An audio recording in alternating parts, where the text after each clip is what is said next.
My name is Miss Sarah, and I have picked out 3 middle grade reads for you guys this month.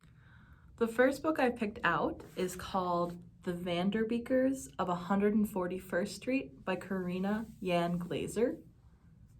This book is about the Vanderbeeker family. They live in a brownstone apartment in New York City in the neighborhood of Harlem. The family consists of a mom, a dad, 5 kids, and several pets. Jessie and Issa are 12-year-old twins. Jessie is very scientific and logical minded, and her sister Issa is very creative and musical.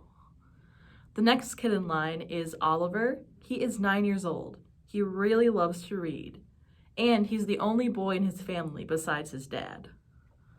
Hyacinth is 6 years old. She can be very shy, but she's very loving and protective of her family members. And last but not least, we have Lainey. She's 4 years old, and she's very energetic and outgoing. The book starts off a week or so before Christmas. The Vanderbeeker family has just gotten some bad news. The owner of the building they live in, Mr. Biederman, is not going to renew their lease for the next year. So if the kids don't do something quick to try to change his mind, they could have to move out.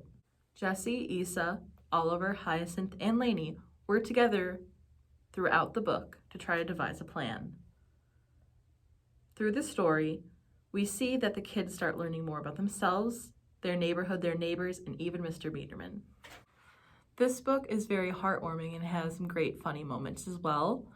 All of the characters are very relatable, and I'm sure you can relate to at least one of the kids. I would definitely recommend this book for younger middle school readers. The next book I picked out is called The Red Pencil by Andrea Davis Pinky. This book takes place in Sudan, which is a country in Northeast Africa, and it centers around a 12-year-old girl named Amira and her family who live in a village. What makes this book unique is that it's actually written in verse. As you can see, instead of chapters like most other books you might have read, this book is divided into poems. So 12-year-old Amira is living in a village with her family, and she really wants to learn to read and write. She always practices drawing in the sand and her letters using a stick. But in her village and her country, girls are not really educated as much as boys are. Some people in Amira's village are sympathetic and want to teach her, but some others are stuck in their old ways and don't really approve of her learning to read and write. In the early 2000s, there was a Darfur conflict and war going on in this area. So, unfortunately, Amira's village is attacked. She, her mom, and her sister have to flee to a refugee camp. Although the refugee camp is keeping Amira and her family safe, it's very hard for them to realize that the war has ravaged their village and a lot of other villages in the area. It's easy for all of them to lose hope when they feel like they have nothing to look forward to. However, one day a visitor comes to the camp, and she gives Amira and the other children pencils and pads of paper. With Amira's red pencil, she begins again to learn to read and write with the help of elders and family members.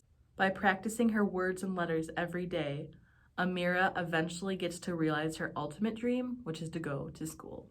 Although this book is fictional, it does revolve around real events that happened in the world.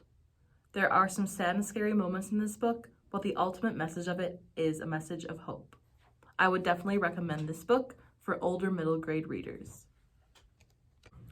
The last book I have picked is called A Wolf for a Spell by Kara Sutton. This book is a fantasy book, and it takes a lot of inspiration from Russian folk tales and folklore. There are 3 main characters in this book: Zima, a wolf, Nadia, a human girl, and Baba Yaga. Now, Baba Yaga is a supernatural being found in a lot of Russian fairy tales. What's really cool about the Baba Yaga character is that she is either good or evil depending on the story, and she can take a lot of different shapes. Even though Zima has been taught to fear humans ever since she was a pup, she strikes up a friendship with Nadia. Nadia and Zima both realize that they are both wanting to see the Baba Yaga for help, so they decide to go to her house in the woods together. However, when they get there, a switching spell occurs. Baba Yaga is now in a wolf's body, and Zima is in a human's body. Even though they have communicated before, they don't really understand what the other person's world is like until they're literally in each other's bodies. I would definitely recommend this book to any middle schooler who likes fantasy or fairy tales. So those are the 3 books I have for you this month. If you want to tune in next month, I will have 3 new books in April. I will also see you next week for Snack Attack. Now, registration is open for that, so if you haven't signed up, be sure to sign up if you want to participate. This month's snack is a pretzel Rolo Delight. So I will see you next week for Snack Attack and next month for Middle School Book Talk. Goodbye.